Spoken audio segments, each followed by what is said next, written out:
نحمده ونصلي على رسوله الكريم اما بعد فاعوذ بالله من الشيطان الرجيم بسم الله الرحمن الرحيم مثل الذين حملوا التوراة ثم لم يحملوها كمثل الحمار يحمل أسفارا بئس مثل القوم الذين كذبوا بآيات الله والله لا يهدي القوم الظالمين قل يا أيها الذين هادوا إن زعمتم أنكم أولياء لله من دون الناس فتمنوا الموت إن كنتم صادقين ولا يتمنونه أبدا بما قدمت أيديهم والله عليم بالظالمين قل إن الموت الذي تفرون منه فإنه ملاقيكم ثم تردون إلى عالم الغيب والشهادة فينبئكم بما كنتم تعملون صدق الله العظيم رب اشرح لي صدري ويسر لي امري واحلل عقدة من لساني يفقهوا قولي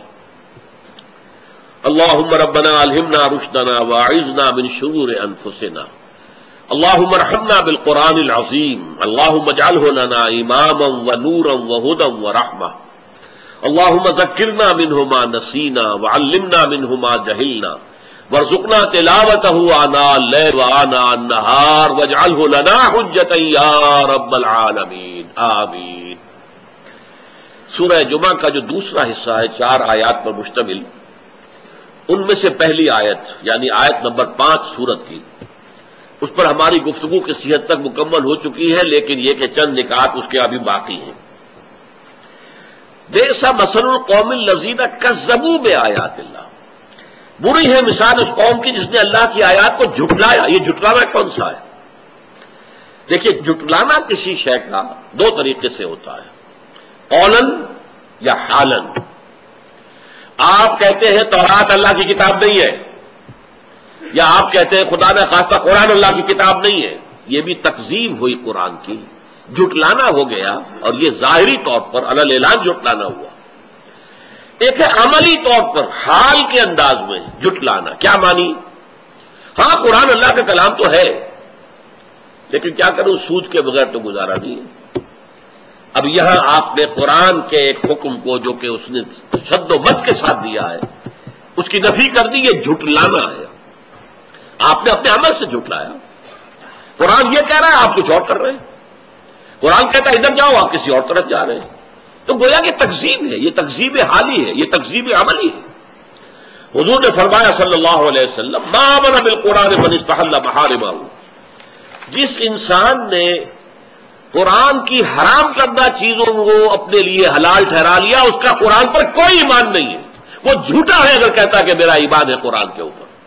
تو یہ تکذیب ہے جو یہود نے کی تھی، ورنہ زبان سے تو انہوں نے کبھی نہیں کہا کہ تورات اللہ کتاب نہیں ہے۔ ان کا دعویٰ تو یہی رہا کہ ہم جو ہے اللہ کی کتاب تورات کو ماننے والے ہیں۔ یہی حال آج ہمارا ہے، اپنے عمل سے پوری امت مسلمہ قرآن کو جھٹلا رہی ہے، اس لیے کہ قرآن کا نظام کہیں قائم نہیں، قرآن کے قوانین کہیں نافذ نہیں۔ تو بئس مثل القوم الذین کذبوا بآیات اللہ، اور اس کے بعد فرمایا واللہ لا یہدی القوم الظالمین، اللہ ایسے ظالموں کو ہدایت نہیں دیتا۔ اس میں ہمیشہ میں نے اضافہ کیا، زبردستی ہدایت نہیں دیتا۔ ایک آدمی ظلم کر رہا ہے، غلطی پر ہے، لیکن یہ کہ اس کے اندر اگر مادہ باقی ہے کہ حق کو سمجھے اور قبول کرے تو اللہ اس کو ہدایت دے دے گا۔ اس کے معنی یہ نہیں ہے کہ کوئی ظالم ہو، مشرک ہو، کافر ہو تو اللہ اسے ہدایت نہیں دے گا، نہیں، زبردستی ہدایت نہیں دیتا۔ اللہ تعالیٰ نے دنیا بنائی ہے آزمائش کے لیے، انسان کو اختیار دے دیا ہے، اما شاکرا و اما کفورا، چاہے تم شکر گزار بندے بن کر رہو، چاہے ہمارا کفران نعمت کرو۔ بہرحال دنیا میں ہم نے تمہیں موقع دیا ہے، حرام کھاؤ یا حلال کھاؤ، تمہیں موقع دیا۔ فمن شاء فلیؤمن ومن شاء فلیکفر، جو چاہے ایمان لے آئے، جو چاہے کفر کرے۔ یہ نہیں ہے جو کفر کرے گا فوراً گردن دبا دی جائے گی، مار دیا جائے گا، ختم کر دیا جائے گا۔ آخر حضور کے مخالفین بدترین تھے کافر، ابو جہل ہو کوئی ہو، تو انہیں چھوٹ دی گئی کہ نہیں۔ تو یہ تو اصل میں قرآن جو ہے کہتا ہے کہ یہ دنیا تو آزمائش کی جائے، لیکن اللہ نہ زبردستی کسی کو گمراہ کرتا ہے، نہ زبردستی کسی کو ہدایت دیتا ہے۔ اگر وہ زبردستی گمراہ کرے یا ہدایت دے تو پھر وہ چوائس تو ختم ہو گیا، پھر وہ امتحان کا معاملہ تو ختم ہو گیا، جس کو اقبال کہتا ہے قرآن مجید کی آیت کی ترجمانی کرتے ہوئے۔ قرآن کہتا ہے خلق الموت والحیات لیبلوکم ایکم احسن عملا، اس نے یہ موت و حیات کا سلسلہ اس لیے بنایا ہے کہ تمہیں آزمائے کہ کون ہے تم میں سے اچھے عمل کرنے والے. اسی کو علامہ اقبال نے کہا کلزم ہستی سے تو ابرا ہے مانند حباب. کیا ہماری حیثیت ہے؟ یہ پوری کائنات، اس میں میرا اور آپ کا کیا مقام ہے؟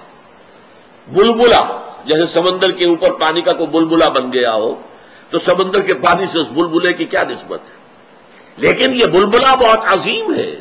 یہ انسان، اس کو جو ہے خلافت الارض دی گئی ہے، زمین کا خلیفہ بنایا گیا. لیکن بہت پیارا انداز ہے یہ، کلزم ہستی سے تو ابرا ہے مانند حباب. اس زیرہ خانے میں تیرا امتحان ہے زندگی. یہ زندگی جو ہے امتحان کے لیے. اس اعتبار سے ان اللہ لا یہدی القوم الظالمین، اللہ ایسے ظالموں کو زبردستی ہدایت نہیں دیتا. سورہ صف میں یہ مضمون 2 دفعہ آیا، واللہ لا یہدی القوم الفاسقین. ایسے فاسقوں کو اللہ زبردستی ہدایت نہیں دیتا. واللہ لا یہدی القوم الظالمین، اللہ ایسے ظالموں کو ہدایت نہیں دیتا زبردستی. یہاں پر دوسرا لفظ آیا ظالمین. اور اگلی سورت جو ہے سورہ منافقون، اس کے بعد ہمیں اسی کا مطالعہ کرنا ہے. اس میں ان اللہ لا یہدی القوم الفاسقین دوبارہ آیا. اب آگے چلیے. سوال یہ پیدا ہوتا ہے کہ مسلمان امت میں یہ زوال عملی کیوں پیدا ہوتا ہے؟ موسیٰ کی امت میں وہ زوال کیوں پیدا ہوا عملی اعتبار سے؟ انہوں نے تورات کی ذمہ داری کیوں ادا نہیں کی؟ امت محمد صلی اللہ علیہ وسلم کے اندر زوال کیوں پیدا ہوا؟ عمل سے کوتاہی کیوں ہوئی؟ جیسے اقبال نے کہا نا کہ عمل سے فارغ ہوا مسلمان بنا کے تقدیر کا بہانہ. میری جد و جہد سے کیا ہوگا؟ جو تقدیر میں ہے وہ ہو جائے گا. نہیں بھائی، جد و جہد کرنا تمہارا فرض ہے، تمہاری ذمہ داری ہے. ہاں ہوگا وہی جو اللہ چاہے گا، لیکن تم اگر ذمہ داری اپنی ادا نہیں کرو گے تو وہ تو تم نے گویا کہ اللہ تعالیٰ کے حکم کی نافرمانی کی. تو اصل میں امتوں کے اندر، نبیوں کی امتوں میں ایک مرض پیدا ہو جاتا ہے، ایک بیماری، ایک روگ. اور وہ یہ ہے کہ ہم تو فلاں کی امت ہے تو بخشے بخشائے ہیں. جب اللہ نے ہمیں امت موسیٰ میں پیدا کر دیا، اور موسیٰ تو بڑا پیارا تھا اللہ کا، موسیٰ کو کیسے کیسے معجزے اللہ نے عطا کیے تھے، ہم اس کی امت ہے لہذا ہم بخشے بخشائے. زیادہ سے زیادہ کوئی لوگوں کا منہ بند کرنے کے لیے اگر اللہ ہمیں ڈالے گا بھی جہنم میں تو چند دن کے لیے. لن تمسنا النار الا ایاما معدودات، ہمیں آگ نہیں چھو سکتی مگر گنتی کے چند دن. اول تو سوال ہی پیدا نہیں تھا. نہ ابناء اللہ واحباؤہ، ہم تو اللہ کے بیٹوں کے مانند ہیں، اتنے لاڈلے ہیں. We are the chosen people of the Lord, Allah نے ہمیں منتخب کیا ہے، ہم اس کے لاڈلے بیٹوں کے مانند ہیں، اس کے بڑے محبوب ہیں، چہیتے ہیں. لہذا ہم پر کوئی ذمہ داری. اب جب یہ معاملہ ہو گیا تو عمل کا کھکیڑ کاہے کو بول لے گا؟ دیکھیے یہی چیزیں ہیں کہ جن کا عکس ہمارے ہاں پیدا ہوا. حضور نے شفاعت کری دینی، یہ بیڑا پار ہو ہی جانا ہے. تو آپ حرام سے کیوں بچیں؟ حلال کو کے اوپر کیوں اتفاق کریں؟ کیوں فاقے کریں؟ کیوں تکلیفیں جھیلیں؟ دین کی ذمہ داریاں ادا کرنے کے لیے کیوں دنیا کا جو ہے نقصان برداشت کریں؟ کیوں نہ بابر میں عیش کوش کے عالم دوبارہ نہیں. خوب کھاؤ کماؤ، حلال سے حرام سے، جائز سے ناجائز سے، صحیح سے غلط سے عیش کرو. بابر میں عیش کوش عیش کرو. عالم دوبارہ نہیں، اس کی زندگی دوبارہ تو ملنے والی نہیں ہے نا. اس زندگی میں جتنا عیش کر سکتے ہو کر لو. یہ اس کا پھر فلسفہ خود بخود ہو جاتا ہے، جسے کہتے ہیں کہ ہمارا جو وہ پیا بنے کوتوال، اب ڈر کائے کا. ہمارے پیا جو ہے وہ کوتوال ہے شہر کے، لہذا ہمیں کیا ڈر ہے؟ ہم چوری کریں، کسی کا مال لوٹ لیں، کسی کی جیب کاٹ لیں تو کوتوالی میں جائے گا نا. کوتوالی میں وہ تو ہمارا پیا ہے. تو پیا بنے کوتوال، اب ڈر کائے کا. یہ تصورات ہیں جن کی وجہ سے بدعملی پیدا ہوتی. اب دیکھیے اس کو کہا گیا قل یا ایھا الذین ھادوا، کہہ دیجئے اے نبی، اے وہ لوگوں جو یہودی ہو گئے. دیکھیے یہاں پر یا بنی اسرائیل نہیں کہا گیا، اس لیے کہ یہاں مذمت کا مقام ہے. یا بنی اسرائیل جب کہا جاتا ہے وہ پازیٹو انداز ہوتا ہے. اسی طرح قرآن مجید میں فرق ہوتا ہے. الذین آتیناہم الکتاب، یہ مدح کے مقام میں یوں آئے گا وہ لوگ جنہیں ہم نے کتاب دی. اور جہاں مذمت آنی ہو الذین اوتوا الکتاب، وہ لوگ جنہیں کتاب دی گئی تھی. وہ مجہول کے صیغے کے اندر جہاں ذم ہے، جہاں مذمت ہے، وہاں مجہول کا صیغہ الذین اوتوا الکتاب، اور جہاں پر ان کا کوئی اچھی بات بیان کرنی ہے ان کے اندر بھی بہرحال ایسا تو نہیں تھا کہ بالکل سرے سے کوئی اچھائی رہی نہیں تھی، کچھ لوگ تھے ان میں لیسوا سواء کہا گیا ہے یہ سورہ آل عمران میں، یہ سب کے سب ایک جیسے تو نہیں ہے، ان میں ایسے لوگ بھی ہیں کہ اگر ڈھیروں سونا ان کے پاس آپ رکھوا دیں امانت وہ ادا کر دیں گے، اور ایسے بھی ہیں کہ 1 دینار بھی کہیں اگر امانت رکھوا دیا ہے تو وہ تم واپس نہیں لے سکتے ان سے جب تک کہ ان کے سر پر سوار نہ ہو جاؤ، الا ما دمت علیہ قائما، سر پہ سوار ہو کر نکال لو تو نکال لو، ورنہ وہ دینے والے نہیں۔ تو ہر طرح کے لوگ موجود تھے۔ تو جہاں کوئی مدح کی بات ہوگی الذین آتیناہم الکتاب، اور جہاں کہیں ذم کی ہوگی الذین اوتوا الکتاب، جنہیں کتاب دی گئی۔ اسی طرح یہاں پر الذین ہادو اصل میں کون ہے؟ نوٹ کر لیجئے، بنی اسرائیل سے مراد ہے 12 بیٹے حضرت جو یعقوب کے تھے علیہ الصلوۃ والسلام، ان سے 12 قبیلے بنے، تو وہ 12 قبیلے جو ہے بنو اسرائیل۔ لیکن حضرت سلیمان علیہ السلام کی جو حکومت تھی زبردست، ان کے انتقال کے بعد یہودی تقسیم ہو گئے۔ ان میں جو چوتھے بیٹے تھے حضرت یعقوب کے، ان کا نام یہودا تھا۔ اس چوتھے بیٹے کا جو قبیلہ تھا یہودا، بنی یہودا، وہ بڑے زوردار لوگ تھے۔ ظاہر بات ہے قبیلے سب ایک جیسے تو نہیں ہوتے، کسی کو اللہ بیٹے زیادہ دے دیتا ہے تو اس کے ہاں اس کی نفری زیادہ ہو گئی، کسی کے ہاں کم رہا تو اس کی نفری کم رہی۔ تو چھوٹا قبیلہ تھا بنیامین۔ بنیامین حضرت یوسف کے جو حقیقی بھائی تھے، تو یوں سمجھیے 12ویں بیٹے، حضرت یوسف سے چھوٹے تھے لیکن یہ کہ 12 سب سے چھوٹے۔ ان دونوں نے مل کر ایک ریاست بنائی، اس کا نام یہودا رکھا، اور پھر ایک ریاست بقیہ قبیلوں نے مل کر بنائی، وہ بقیہ چھوٹے چھوٹے قبیلے تھے، انہوں نے بنائی، اس کا نام اسرائیل رکھا۔ یہ 2 ریاستیں حضرت سلیمان علیہ الصلوۃ والسلام کے بعد قائم ہوئی۔ پھر جو یہ یہودا کی ریاست والے تھے، ان کے علماء نے حضرت موسیٰ علیہ السلام کے کوئی 800 برس بعد وہ اپنی پوری فقہ مرتب کی ہے۔ جیسے ہمارے ابھی فقہ جو ہے امام ابو حنیفہ ہے، امام مالک ہے، امام شافعی ہے، ظاہر بات ہے کہ حضور کے صحابہ میں سے تو نہیں ہے نا، وہ تابعین نہیں بلکہ تبع تابعین کے طبقے کے لوگ ہیں، تو انہوں نے مرتب کیے۔ اسی طرح انہوں نے مرتب کی، اس میں اپنے عقائد مرتب کیے، جیسے ہمارے ہاں کتب عقائد بنی ہیں، عقیدے کی کتابیں، فقہ کی کتابیں، علم کلام کی کتابیں، تو ان کو جمع کیا ہے تو اس کا نام تالمود ہے۔ اور وہاں سے بنی اسرائیل کے لیے لفظ یہودی ہو گیا، کیونکہ یہ لفظ انہوں نے خود اختیار کیا ہے۔ تو اس اعتبار سے قل یا ایھا الذین ہادو، اے نبی کہہ دیجئے ان سے، اے وہ لوگوں جو یہودی بنے ہو، ان زعمتم، اگر واقعی تمہارا یہ خیال ہے، زعم ہے تمہیں، انکم اولیاء للہ، کہ تم اللہ کے ولی ہو، اللہ کے دوست، chosen people of the Lord، نحن ابناء اللہ واحباؤہ، اگر تمہیں یہ گمان واقعتاً ہے، فتمنوا الموت ان کنتم صادقین، پھر تمہیں موت کی تمنا کرنی چاہیے اگر تم سچے ہو۔ دیکھیے اگر کوئی شخص کہے میں اللہ سے مجھے بہت محبت ہے، تو وہ اللہ سے ملنا چاہے گا یا اللہ سے دور رہنا چاہے گا؟ پھر تو زندگی اس پر گراں گزرے گی، جیسے حضور نے فرمایا ہے الدنیا سجن المومن و جنت الکافر، یہ دنیا مومن کے لیے جیل خانہ ہے۔ وہ اس دنیا کے اندر، اس عالم آب و گل میں، اس مادی دنیا کے اندر جو ہے وہ گویا کہ ایک قید خانے کے اندر ہے، مجبور ہے رہنے پر۔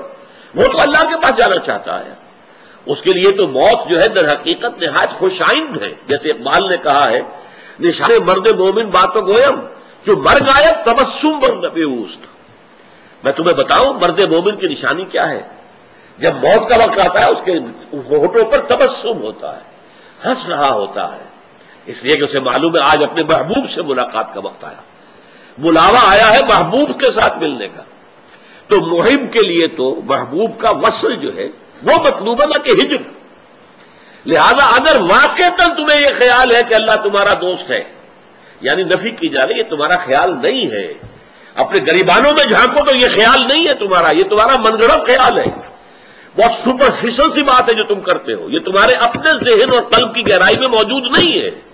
کیونکہ اگر تمہیں یہ خیال ہوتا کہ اللہ کو تم سے بڑی محبت ہے یا تمہیں اللہ سے بہت محبت ہے، تو تم پر زندگی گراں ہو جاتی اور تم موت جو ہے اس کو خوشائند کہتے ہیں. فتمنوا الموت ان کنتم صادقین، تو تمہیں تو موت کی تمنا کرنی چاہیے. جیسے مسلمان شہادت کی موت کی آرزو کرتا ہے، تمنا کرتا ہے.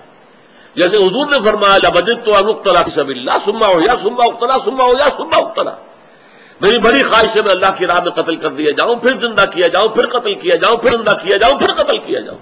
یہ حضور کی خواہش تھی. یہ دوسری بات ہے کہ اللہ کے رسول قتل نہیں ہو سکتے، لہذا یہ اتنی شدید خواہش حضور کی وہ بھی اللہ نے پوری نہیں کی. قانون اللہ کا ہے، رسول غالب رہیں گے. کتب اللہ لاغلبن انا ورسلی، اللہ نے فیصلہ کر دیا ہے کہ میں اور میرے رسول غالب رہیں. اس اعتبار سے ورنہ شدید تمنا اور آرزو تو یہ تھی.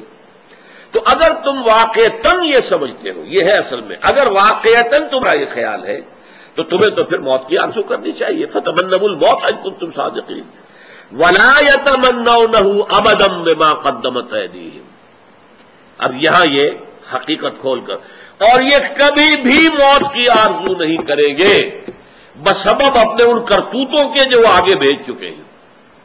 جانتے ہیں نا تیرے عمل کیا ہے، اس لیے کہ بل الانسان علی نفسہ بصیرہ ولو القی معاذیرہ. انسان کو خود معلوم ہوتا ہے میں کتنے پانی میں ہوں، کہاں کھڑا ہوں. چاہے وہ لوگوں کی زبانیں بند کر دے گا، دلیل سے، برہان سے، ایکسپلینیشن سے، ریشنلائزیشن سے. آپ دلیل کے ساتھ نہیں، یوں نہیں ہے، یوں ہے، میں نے یوں کیا تھا تو اس لیے کیا تھا، یوں نہیں کیا تھا، میری نیت نیک تھی. آپ نے لوگوں کی زبانیں تو بند کر دی. ایک تو یہ کہ اللہ کو دھوکہ نہیں دے سکتے، اللہ کو معلوم ہے کہ تم حقیقت میں کیا، اور تمہارا ضمیر بھی تمہیں بتا دیتا ہے تم جھوٹ بول رہے ہو، جس کا نام گلٹی کانشنس ہے. یہ کانشنس جس کی کہ اللہ تعالیٰ نے قرآن مجید میں قسم کھائی ہے، لا اقسم بیوم القیامہ ولا اقسم بالنفس اللوامہ. یہ جو اندر سے ملامت ہوتی ہے انسان کو، دیکھو تم غلط کر رہے ہو، تم ظلم کر رہے ہو، تمہیں نہیں کرنا چاہیے. لیکن انسان جو ہے وہ ڈٹائی کے ساتھ وہ اپنے ضمیر کی آواز کو دبا کر غلط کام کرتا ہے. اس اعتبار سے وہ جو عمل وہ اپنے آگے بھیج چکے ہیں، جو کرتوت ان کے جا کے جمع ہو چکے ہیں، جو اللہ تعالیٰ کی الکتاب ووضع الکتاب جیسے سورہ کہف میں کہا گیا، جب وہ اعمال نامہ کوئی جوائنٹ قسم کا کوئی کمپیوٹر ہوگا جس میں ہر انسان کے لیے وہ ایک بس بٹن دبانے کی دیر ہوگی کہ اس کی پکچر سامنے آ جائے گی. پوری زندگی کی تصویر دیکھ لو بھائی، خود دیکھ لو، ایک ایک لفظ جو بولا تھا وہ سامنے. آج تو ہمارے لیے یہ چیزیں ماننا بہت آسان ہو گیا. آج سے 200 سال پہلے لوگوں کا ماننا وہ کلیتاً ایمان بالغیب تھا. آج تو ہمارے سامنے ہے. آپ بٹن دباتے جو مر چکے ہیں ان کی آوازیں سن رہے ہیں، ان کے گانے سن رہے ہیں، جو بھی گلوکار یا گلوکارائیں مر چکی ہیں ان کے بھی گانے آپ پر ٹیلی ویژن کے اوپر ریڈیو پہ سن رہے ہیں، اس لیے کہ وہ سب ریکارڈ ہے، فلم موجود ہے. تو ہر انسان کی زندگی کی مکمل فلم، اور جو لفظ بھی ما یلفظ من قول الا لدیہ رقیب عتید، جو لفظ بھی زبان سے نکلا ہے وہ محفوظ ہے، ریکارڈ ہے. وہ لا کر میدان حشر میں رکھا جائے گا، وہ جوائنٹ کمپیوٹر، بڑا کمپیوٹر، سپر، اور سپر سے بھی سپر کمپیوٹر. آج کل تو بحث دنیا میں سپر کمپیوٹر کی ہے، جو امریکہ صرف اس کی ٹیکنالوجی اپنے پاس رکھنا چاہتا، کسی اور کو نہیں دینا چاہتا. کچھ تھوڑی سی ٹیکنالوجی سپر کمپیوٹر کی اس نے بھارت کو دی ہے، لیکن ہمیں تو وہ پاس بھی پھٹکنے نہیں دے گا. لیکن یہ ہے کہ اللہ کا وہ سپر سے سپر جو ہے، مہا سپر کمپیوٹر جب رکھا جائے گا تو دیکھ لو، اقرا کتابت کفا بنفسک الیوم علیک حسیبا. یہ تمہاری دیکھو کتاب ہے تمہارا، دیکھ لو، تمہاری پکچر ہے، دیکھ لو. تو فرمایا جو کچھ انہوں نے آگے بھیجا ہوا ہے انہیں معلوم ہے، ان کا ضمیر جانتا ہے کہ انہوں نے حرام خوریاں کی ہیں، غلط کام کیے ہیں، انہوں نے جھوٹ بولے ہیں، انہوں نے اللہ کی کتاب کو چھپایا ہے، انہوں نے فتوے دے کر پیسے حاصل کیے، فتوے بیچے ہیں، خوب جانتا ہے. لہذا ان کا ضمیر جو ہے اتنا آلودہ ہے کہ وہ کبھی بھی اللہ سے ملاقات کے آرزو مند نہیں ہو سکتے. بلکہ سورہ بقرہ میں بھی یہ مضمون آیا ہے، لن یتمنوا ابدا، وہ ہرگز کبھی بھی موت کی آرزو نہیں کریں گے. یود احدہم لو یعمر الف سنہ، ان میں سے تو ہر ایک کی خواہش یہ ہے یہودی کی کہ اس کی عمر 1000 سال ہو جائے. یہ تو ان کی خواہش ہے، زندگی انہیں اتنی عزیز ہے، یہ دنیا اتنی محبوب ہے. یہ دنیا کی محبوبیت اور زندگی کے عزیز ہونے کا تو معاملہ ہے جس سے کہ انسان کے اخلاق بگڑتے ہیں، کردار بگڑتا ہے، حلال اور حرام کی تمیز ختم ہو جاتی ہے. تو قل یا ایھا الذین ھادوا ان زعمتم انکم اولیاء للہ من دون الناس فتمنوا الموت ان کنتم صادقین ولا یتمنونہ ابدا بما قدمت ایدیہم واللہ علیم بالظالمین. اللہ ان ظالموں سے خوب باخبر ہے، جانتا ہے ان کی حقیقت کیا ہے، جانتا ہے ان کے دل میں کیا ہے، جانتا ہے. نعلم ما توسوس به نفسہ، ہمیں تو یہ بھی معلوم ہے انسان کا نفس اسے کیا پٹی پڑھاتا ہے، وہ بھی ہمیں معلوم ہے. ابھی انسان نے فیصلہ نہیں کیا ہے کہ وہ اس پٹی کو قبول کر لے اور اس کے مطابق عمل کرے، لیکن اللہ کے علم میں کہ نفس اس وقت اسے اکسا رہا ہے، اس کے اندر جو ہے ایک ارادہ پیدا کر رہا ہے، وسوسہ کر رہا ہے. الذی یوسوس فی صدور الناس من الجنۃ والناس. تو اللہ کے تو علم ہے، اللہ علیم بالظالمین. قل ان الموت الذی تفرون منہ، اے نبی ان سے کہہ دیجئے دیکھو ہے یہودیوں، لیکن یہاں سوچ لیجئے، دیکھو ہے مسلمانوں، یہ بھی نوٹ کیجئے، یہ صرف یہود سے خطاب نہیں ہے، بلکہ میں بتا چکا ہوں ان صورتوں میں کفار سے، اہل کتاب سے خطاب نہیں ہے، ان کا ذکر ہے بطور نشان عبرت. مسلمانوں دیکھو تم سے پہلے یہ امت تھی، اللہ کی محبوب امت تھی، جیسے تمہیں کہا گیا ہے کنتم خیر امت اخرجت للناس، تم بہترین امت ہو جو لوگوں کے لیے نکالے گئے ہو، ایسے وہ بھی تھے. اللہ نے انہیں منتخب کیا تھا، اللہ نے ان کو بڑے انعامات کیے تھے.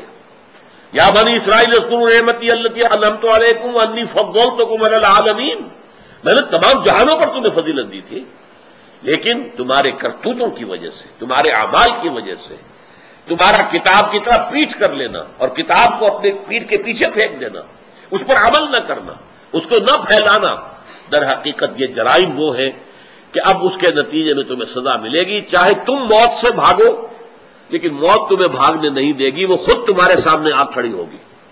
قل ان الموت الذی تفرون منہ، کہہ دیجئے ان سے وہ موت جس سے تم بھاگتے ہو.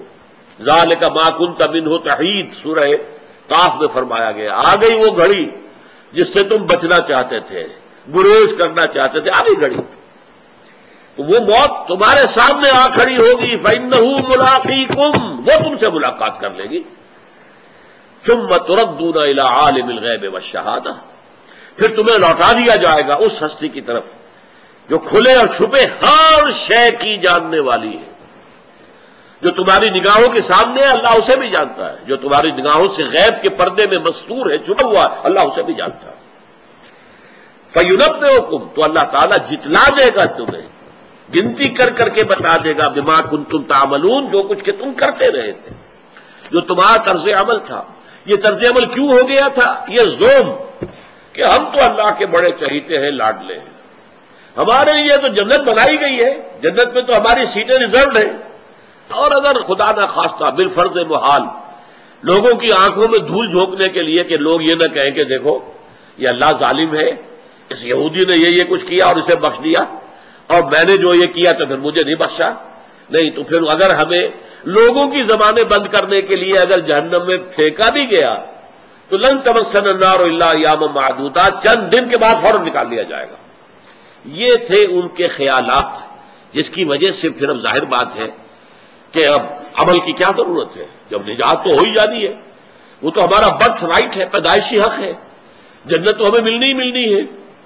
اب یہی تصورات جو ہے آج اس امت مسلمہ میں شفاعت کا تصور ہے. شفاعت ہے، لیکن ساتھ ہی یہ بھی بتایا گیا کون شفاعت کے حقدار ہے، اور شفاعت ہوگی اللہ کے اذن سے. من ذا الذی یشفع عندہ الا باذنہ، کون ہے وہ جو شفاعت کر سکے اللہ کے پاس مگر اس کی اجازت سے. کسی کے اندر بولنے کا، بات کرنے کا یارہ نہیں ہوگا. وہاں کیا ہوگا؟ جس روز کے فرشتے اور روح کھڑے ہوں گے صفن، اور کوئی بھی بات نہیں کرے گا الا من اذن لہ الرحمن، سوائے اس کے کہ جسے رحمان اجازت دے. لا یتکلمون الا من اذن لہ الرحمن وقال صوابا، اور وہ غلط بات نہیں کہے گا، صحیح بات کہے گا. یہ نہیں کہے گا اللہ آپ کو پتہ نہیں ہے، یہ تو نیک آدمی تھا، میں جانتا ہوں. یہ کہہ سکتا ہے کوئی اللہ کے سامنے؟ لا یحیطون بشیء من علمہ الا بما شاء، اللہ کو تو سارا علم ہے. یعلم ما بین ایدیہم وما خلفہم، سب جانتا ہے جو ان کے سامنے اور پیچھے ہے، اور کسی کو بھی علم حاصل نہیں ہے سوائے اس کے کہ جو اللہ تعالیٰ نے اس کو علم دے دیا ہے.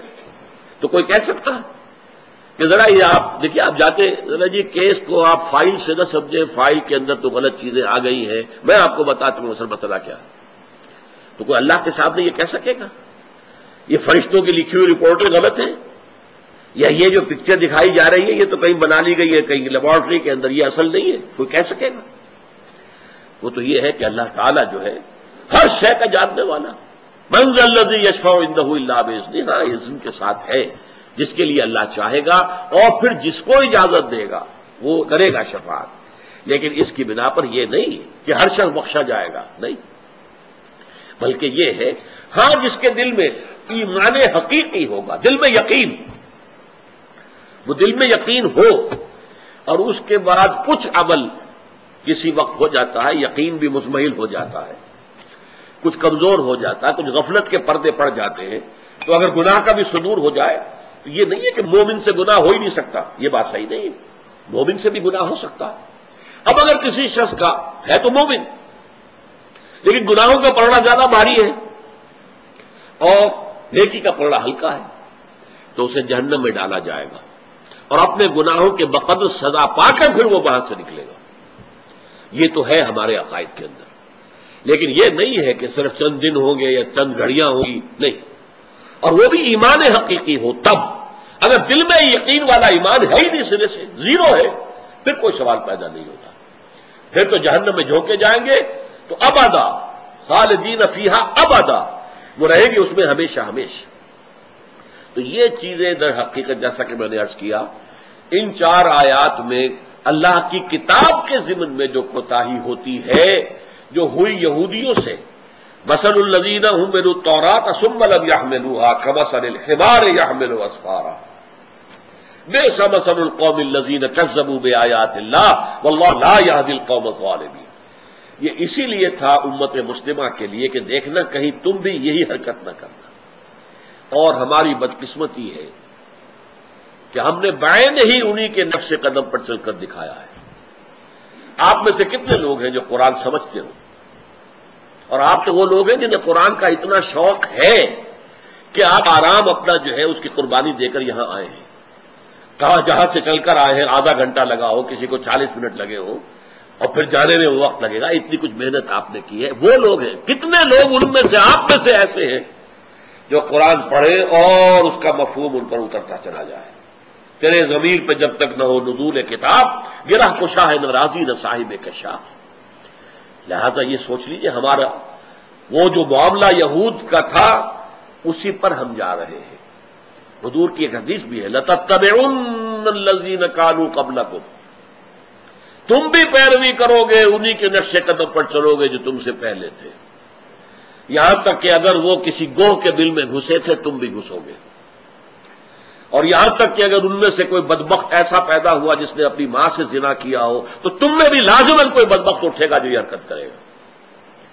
اس پر پوچھا صحابہ نے، حضور کیا آپ کی مراد ہے اہل کتاب؟ فرمایا فمن، اس کے علاوہ کون؟ تم انہی کے نقش قدم پر چلو گے، اور ساتھ ہی یہ بھی فرما دیا لَيَأْتِيَنَّ عَلَىٰ أُمَّتِي مَا أَتَىٰ عَلَىٰ بَنِي إِسْرَائِيلَ حَسْبَ النَّعْلِ بِالنَّعْلِ، میری امت پر بھی وہ سب حالات وارد ہوں گے، اوپر سے اللہ کے عذاب بھی اسی طریقے سے آئیں گے جیسے کہ بنی اسرائیل پر آئے، جیسے کہ جوتی دوسری جوتی سے مشابہ ہوتی ہے۔ انہیں نبوکت نظر نے ختم کیا تھا، تمہیں منگولز نے، تاتاریوں نے تمہارے کروڑوں قتل کیے، ان کو یونانیوں نے اور رومیوں نے رگڑا تھا اپنے پاؤں تلے، تمہیں بھی آ کر یورپین قوموں نے رگڑا ہے۔ یہاں انگریز آ گیا تھا، اس سے پہلے 800 برس سے ہماری حکومت تھی، انگریز آ گیا تھا کہ نہیں؟ 200 برس رہا، کہیں پرتگالی آ گئے، کہیں پر ڈچ آ گئے، کہیں پر کوئی فرانسیسی آ گئے، کہیں پر اطالوی آ گئے، کہیں پر ہسپانوی آ گئے، یہ ہوا کہ نہیں ہوا؟ تو یہ سارے حالات جو ہے وہ جیسے ان پر آئے تھے ہم پر بھی آئے۔ تو اب اس کا علاج کیا ہے؟ علاج یہی ہے کہ اپنی ذمہ داریوں کو سمجھ کر ادا کرنے کے لیے کمر کس لیں۔ اللہ تعالیٰ مجھے اور آپ کو اس کی توفیق عطا فرمائے۔ اقول قولی ھذا واستغفر اللہ لی ولکم ولسائر المسلمین والمسلمات۔